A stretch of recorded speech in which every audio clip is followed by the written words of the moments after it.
Zachary Show here, and welcome back to my playthrough of WWE 2K24's showcase of the Immortals mode. The last episode, I played as Razor Ramon and defeated Shawn Michaels at WrestleMania 10 in a ladder match to unify the Intercontinental Championship. And now we are moving 3 years later to WrestleMania 13. It's called Blood from a Stone. Bret Hitman Hart versus Stone Cold Steve Austin. Bret Hart and Steve Austin look to settle a months-long grudge in a submission match that will see the winner force the loser to give up. One of the greatest matches of all time goes down with no rules to hold them back. Fun fact, I mentioned this at the end of the last episode. We are finally at a point where I have been born. In fact, I was 3 at the time of this match. I was born, I think, after WrestleMania 9.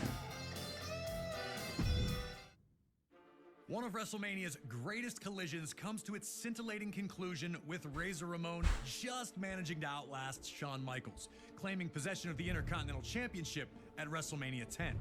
The latter match would open the door for future classics, like the TLC and Money in the Bank matches as well, forever sealing its place in WrestleMania lore. Our next match is another legendary moment that will live forever, as we head to WrestleMania 13. Rosemont, Illinois would play host to the most important night on the sports entertainment calendar. And on this night, a match that is the literal definition of an all-time classic unfolded. Bret Hart had been the face of WWE's new generation for years, proudly defending the WWE Championship against all comers and defending WWE's honor against its most heinous villains. After losing the WWE Championship to Shawn Michaels in WrestleMania 12's Iron Man match, the Hitman took some time off to consider his future options. When he returned, roughly 6 months later, there were drastic changes to the landscape of WWE's universe. Top among those was the rise of Stone Cold Steve Austin. The man who started the year off as Ted DiBiase's ringmaster would find freedom in his true identity, dropping his manager and finding superstardom in the wake of his 1996 King of the Ring tournament victory. Austin 316 says I just whipped your ass. WWE was trying to find its attitude, but the seeds of change were being planted in the fans who had rallied around Austin.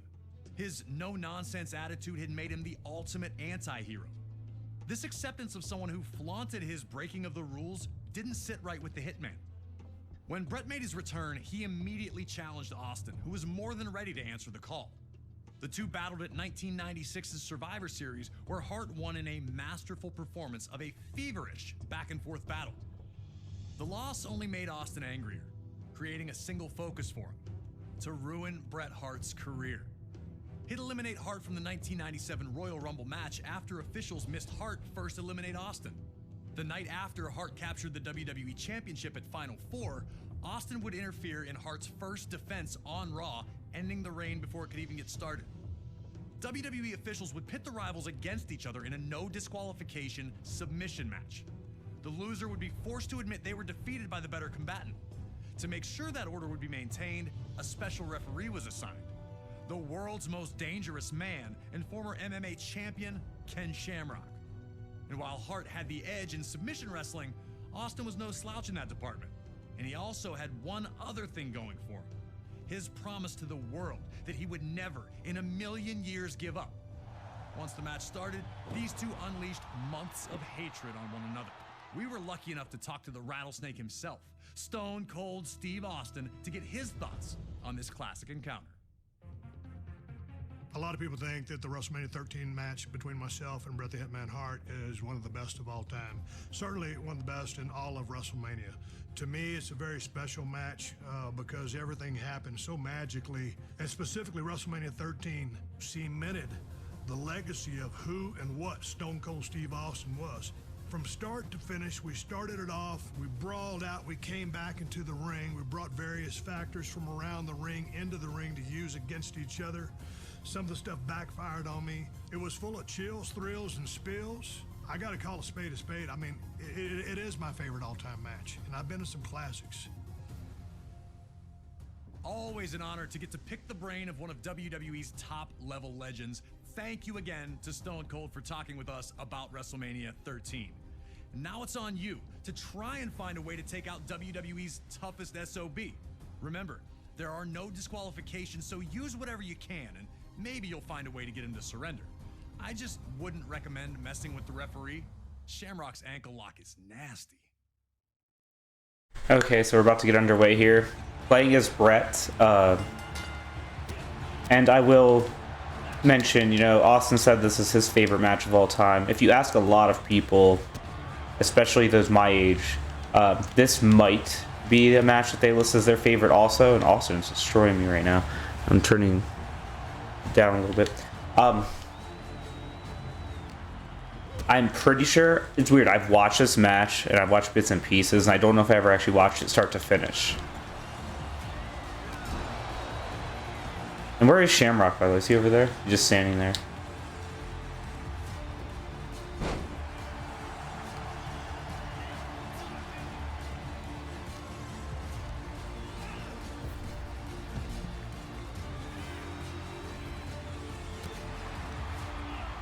So people consider this to be kind of one of the starting points of the Attitude Era.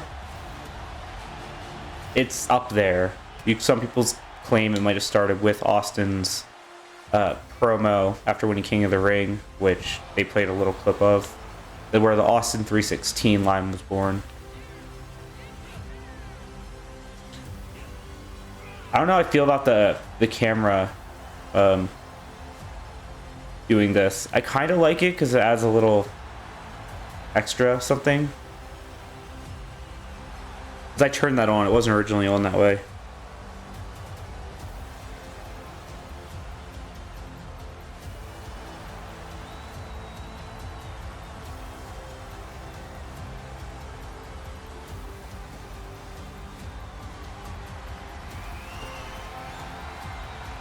And I'm trying not to, I don't want to say too much about like where Austin's career went after this, because I have a feeling you're going to see in the next few matches.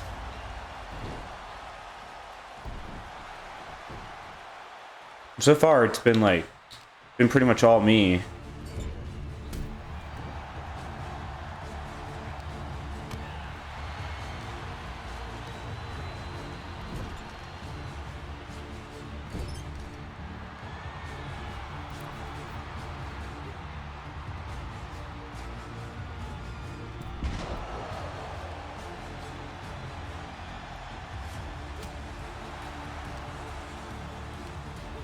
I have to do damage to the legs. I will.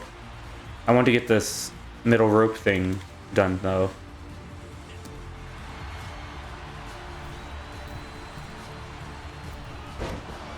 He dodged it anyways.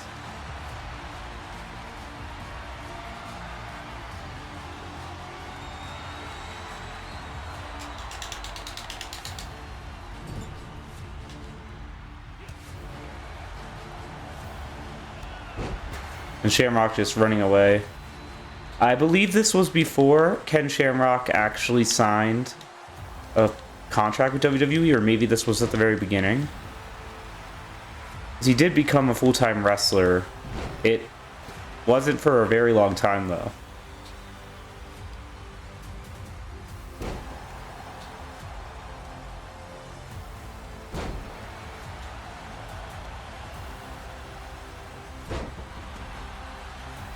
I don't know, my most memorable Ken Shamrock match, and this is weird, is my childhood. We had a VHS tape of Breakdown in Your House, and at that event, Shamrock is in a triple threat cage with Mankind and The Rock. That pay-per-view is best known for Austin losing the WWE title in a triple threat to Kane and The Undertaker, who pinned him at the same time, and then Vince McMahon took the title and left.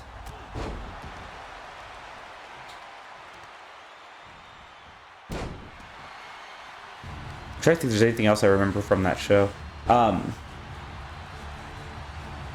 yeah, Dustin Rhodes was Dustin Rhodes and not Goldust for some reason.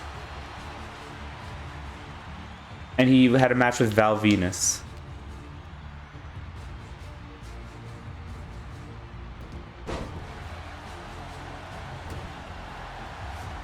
There is more I remember, by the way, but that's all I'll talk about. I believe that triple threat match is featured in the Attitude Era mode in Is it 2K14 or WWE 13? One of those. I might play through those modes again at some point. Because the Attitude Era mode is fun.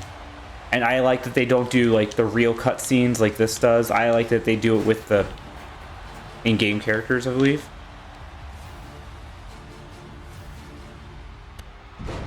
I'm still trying to get to the second rope.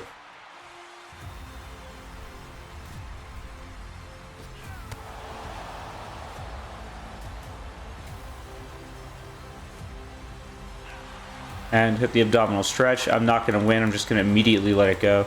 Oh, with the leg thrown in. Cool. Now here we're going to get a cutscene probably. Hart immediately showed why this match was perfect for him. Instead of just punching Austin's face, he'd attack Austin's legs instead.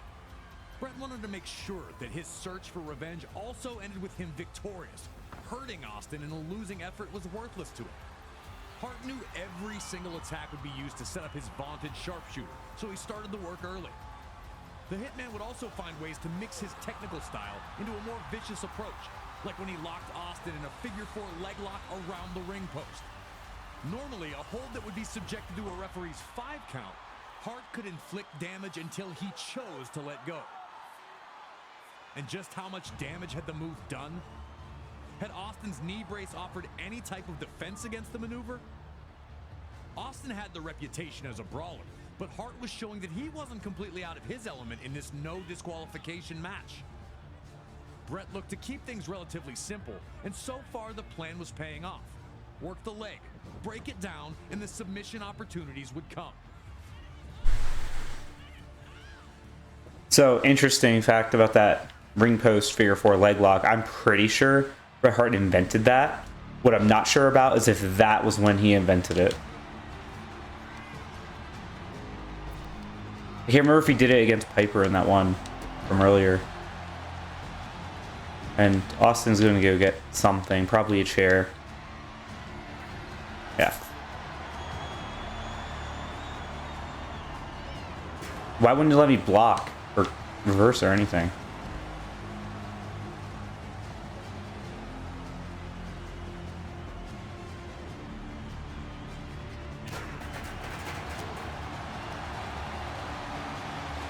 I will mention that this is Bret Hart's last appearance in the showcase. Well, pretty sure his last appearance. He did technically have one more WrestleMania match after this, but there's no way that made it into this mode for various reasons.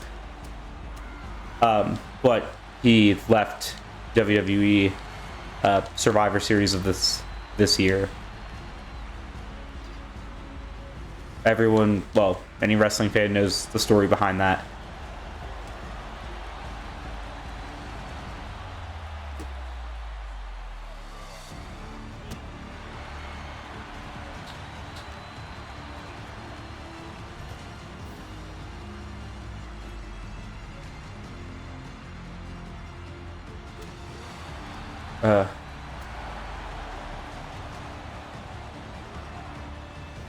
And I like the challenge that playing one hard adds.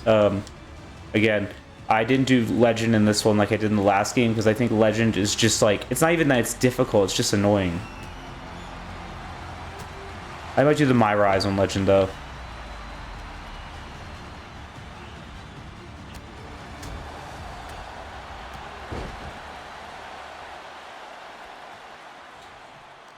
A DDT.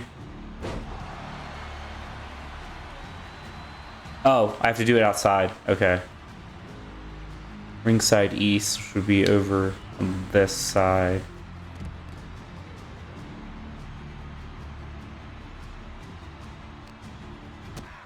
Oh, here we go. As the two continued to fight, the action would again return to ringside.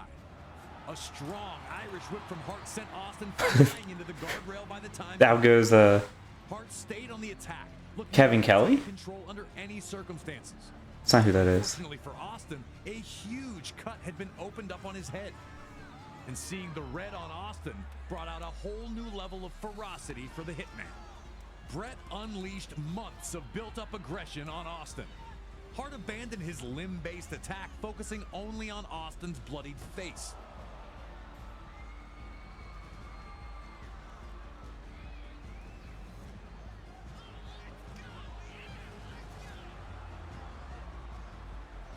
Austin looked to be in very, very bad shape now, all from an innocent Irish whip. It was now Austin's time to prove that he was everything that he said he was. Did Austin have the fight in him to keep going? Would he look for a way out now that Hart had him badly hurt?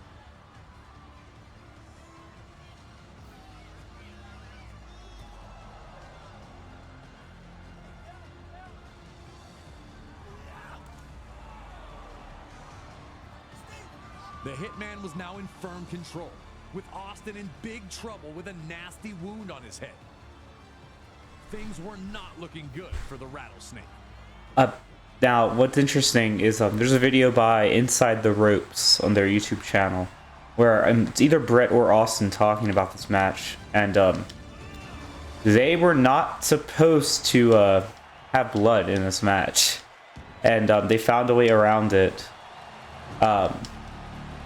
Well, intentional blood, and I'm getting a little inside here, but like, this blood was intentional. Like, it's, and you can actually catch it in the match, and they mentioned where it is, but they weren't supposed to. But apparently Vince did not notice anything, so he didn't really have a problem with it. He thought it naturally happened, and they made it look that way.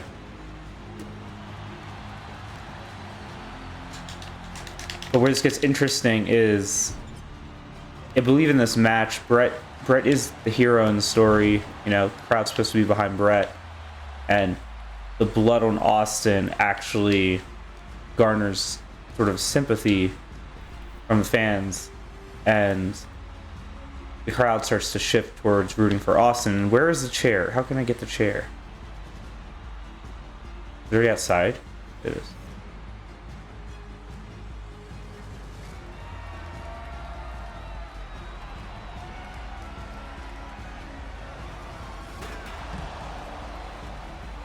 I'm considering doing this. I haven't done it yet. I'm considering like watching specific matches and reacting on this channel. I have mixed feelings on this because while I like to watch React content, I find it very cheap to do.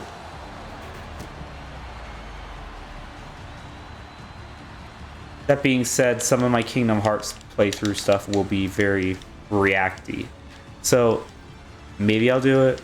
It's just one of those things where I don't really... It's not something I've ever really wanted to do.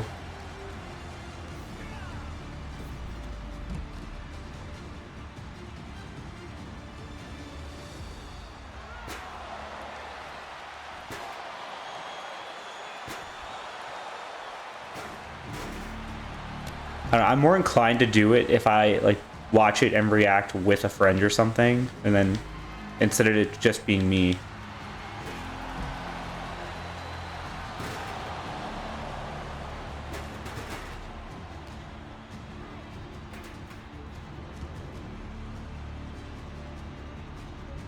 Ugh.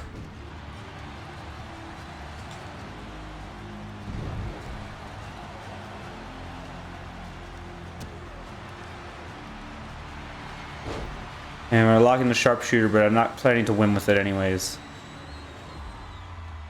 You're not supposed to win here. So I need to get him on the left side so I can whip him to the right side.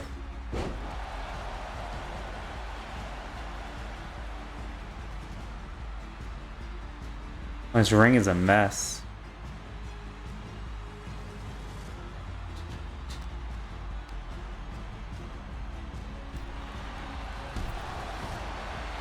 Austin's putting up a good fight, though.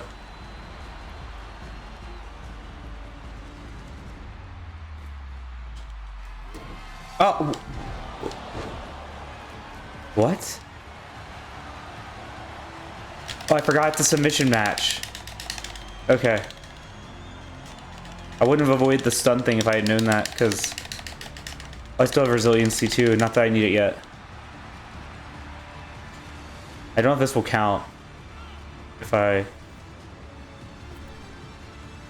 No.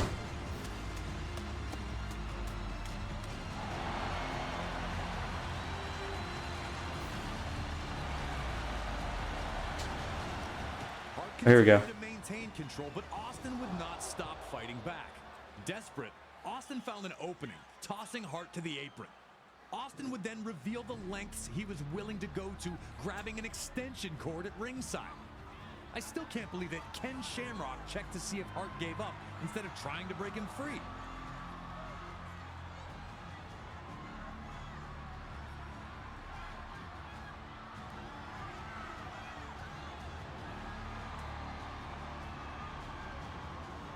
Now, with this happening, right, you think it'd be hard to get behind Austin here. It looked like Austin was finding daylight. The resourceful hitman clobbered him with the ring bell. Austin had already looked like he was nearly finished.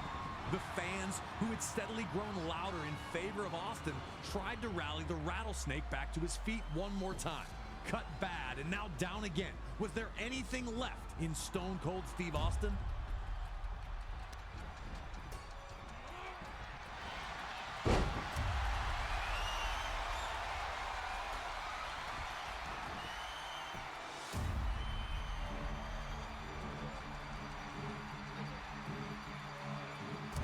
I'm letting him get out, but I wanted to... Oh, I have to do it at his feet, not standing. I think I did that one standing up, didn't I? Alright, using my resiliency. Too risky. If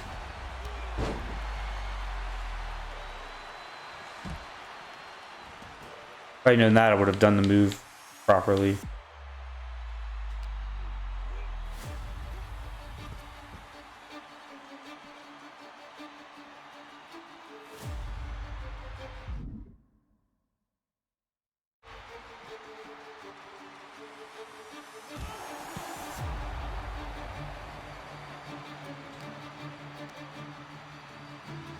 Well, it's fine. That was the goal anyways.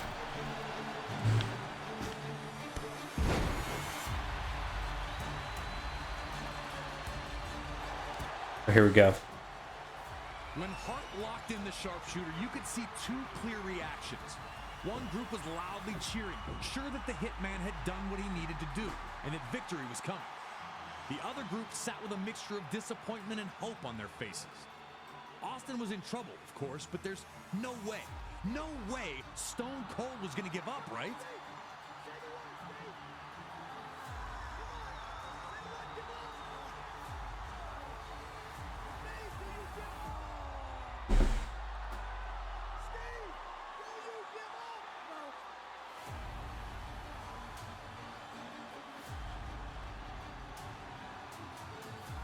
Brett continued to pull back, remembering all the things Austin had said. Remembering his unfair ouster at the Royal Rumble. Remembering Austin costing him the WWE Championship. And Stone Cold kept fighting.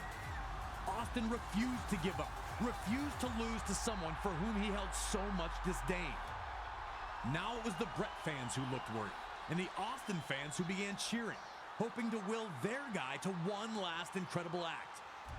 Brett pulled back and Austin pushed forward, taking every last bit inside of him to try and fight his way out of the sharpshooter. But on this evening, it wasn't to be. Brett nearly toppled over, but managed to rebalance and reapply the hold. Austin, in one of WWE's most memorable visuals, would struggle one last time to find an escape before collapsing unconscious.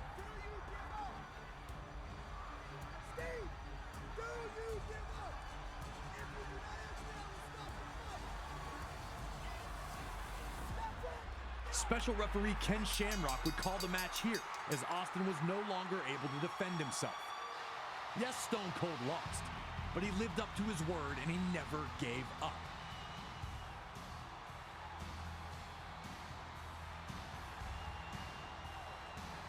As a result of Stone Cold Steve Austin losing consciousness, the winner of this bout, Bret Hitman Hart.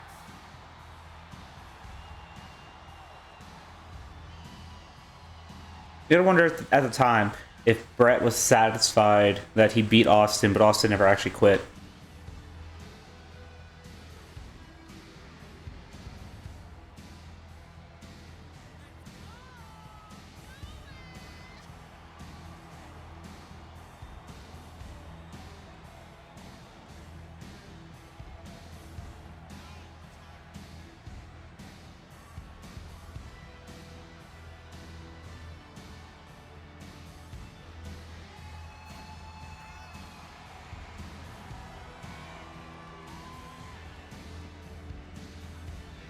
Hart was happy with the win, but he still took the opportunity to attack Austin after the match, which only served to alienate whatever fans still cheered for Brett.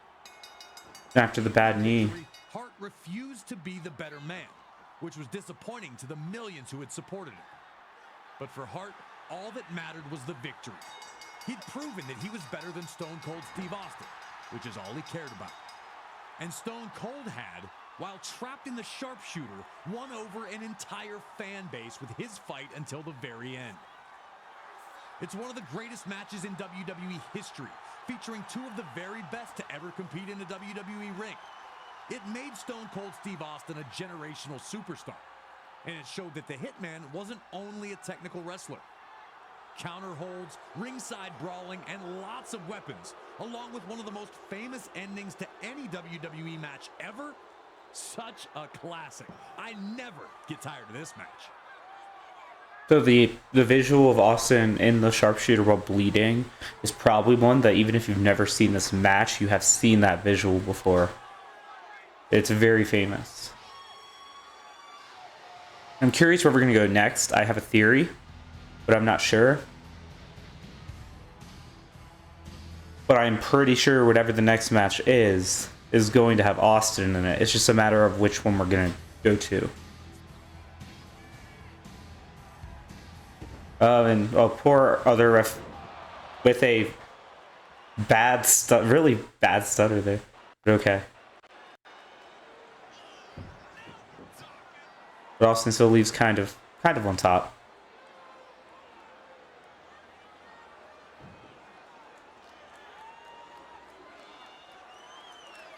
And getting an applause.